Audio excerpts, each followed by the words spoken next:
Hello all you beautiful adventurers out there, my name is Sol and welcome to another Skyrim SE mod showcase. I shortened it down a little, see? This episode is super special to me for many reasons. The first reason is that my close friend and fellow creator Homage McGee offered to create some original music for these showcases, so what you'll be hearing during this video is his handiwork. Secondly, I decided to ask the authors of the E&B and the Player Home for today if they had anything to say to you guys, and they both responded. I was overjoyed, but enough of the intro. Let's get into why you're here.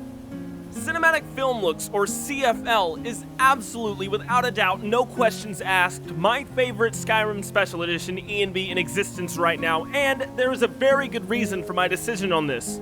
There are so many extremely varied presets in this E&B, from vibrant and cold to monotonous and bleak.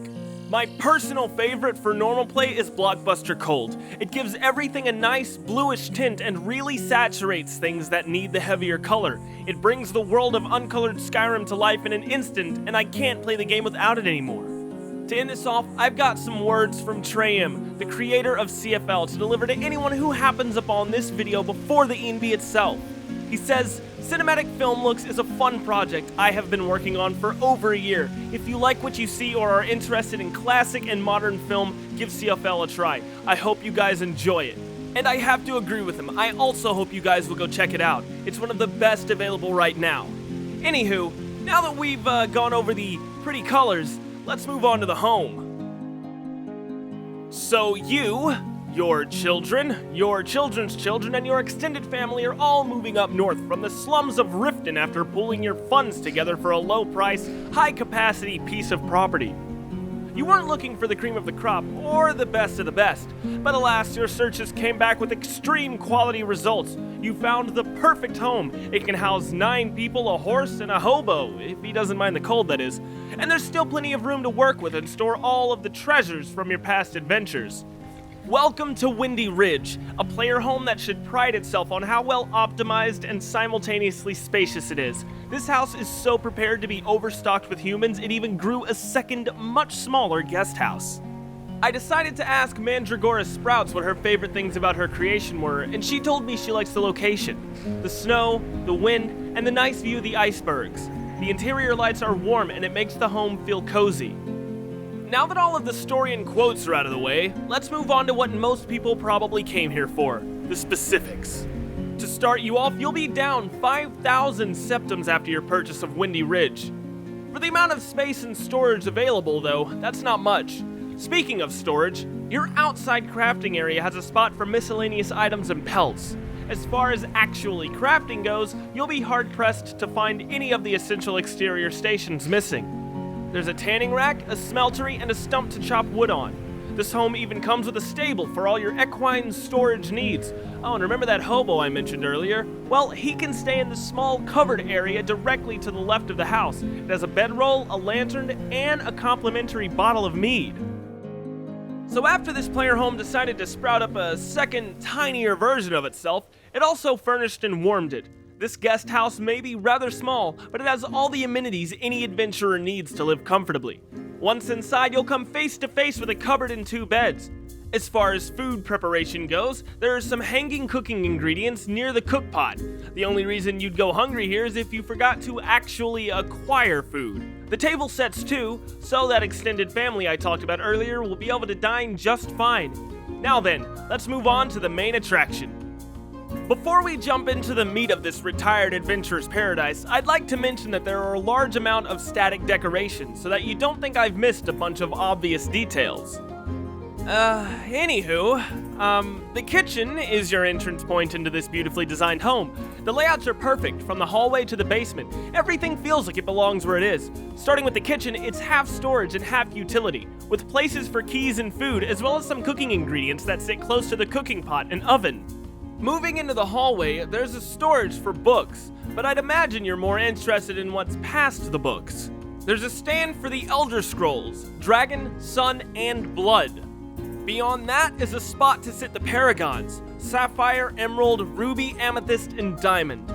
If this isn't a proper introduction to just how much treasure you'll be able to display in this house, oh just you wait, it gets pretty insane. Now, taking a break from adulting, let's take a look at the children's room. This room can hold up to 4 adopted children. Only the 9 know why you would do such a thing. Maybe a child army to take Braith out with. I digress. There are also 4 containers to the beds so that the 4 children can store all their things. Finally, moving on to the last room of the ground floor, the master bedroom with storage for treasures and weapons along with a wardrobe and safe box. There's also a shrine to Debella for a boost in speech anytime you feel like going out.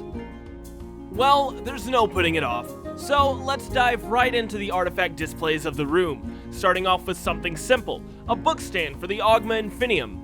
Heading to the far left of the bedroom, we can start to list off the Daedric artifacts. The Ebony Blade, Volendrung, the Mace of Molag Bal, the Skull of Corruption, the Wabbajack, the Sanguine Rose, Spellbreaker, and Dawnbreaker. As for the claws, there's space for the left and right halves of Amethyst, and spaces for Coral, Iron, Diamond, Gold, Glass, Ebony, Emerald, Ruby, Sapphire, and Ivory. One of the most interesting rooms, the bathroom, seems simple at first with storage for clothes and a simple bathtub. However, if you glance over at the mirror, you'll find that you can use it to change appearance without altering any of your stats or your name, and without needing to use the console. I think this is an exceptionally handy little doodad that I don't think I have ever seen included in a Skyrim player home before. Fantastic job, Sprouts.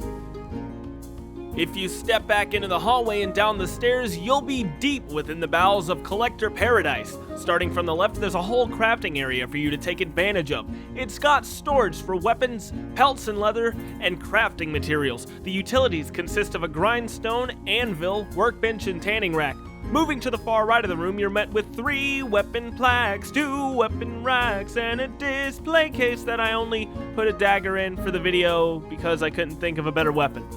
Sorry about that. Anywho, prancing right along into the next room and peering to your left, there's a display shelf for bugs and jars. This includes a bee, moth, butterfly, dragonfly, and torchbug. Immediately to the right of that is the alchemy area. There's an alchemy lab with an apothecary satchel, as well as storage for potions and ingredients. My favorite part about this area is the potion rack. Any potions you place here will be displayed like in a bookcase. Further into the nook, there's an enchanter and storage for soul gems, staves, and scrolls.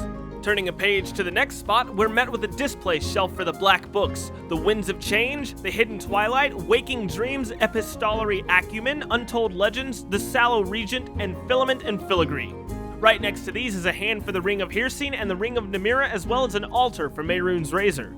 Afterwards, we're once again face to face with many faces that have faced many years of hardship at face value. There's space to display all of the Dragon Priest masks, including Mirak, as well as a spot for the Mask of Clavicus Vile. As always, rows of masks are extremely photogenic. To finish off my showcase of the house, there's a small room at the back of the basement with the lusty Argonian maid in it. Take that as you will, it's none of my business. Overall, this player home is far more than adequate for any type of player. Even for the people who aren't fond of the snowy landscape, I'd still suggest this beautiful home. It's wide open, has plenty of display racks and shelves, houses enough people to run a 3-car caravan. But most of all, that mirror to change appearance is my biggest little niche love. And from me, that's all for today. Don't forget to subscribe for more, and please share the video if you liked it. Thanks for watching.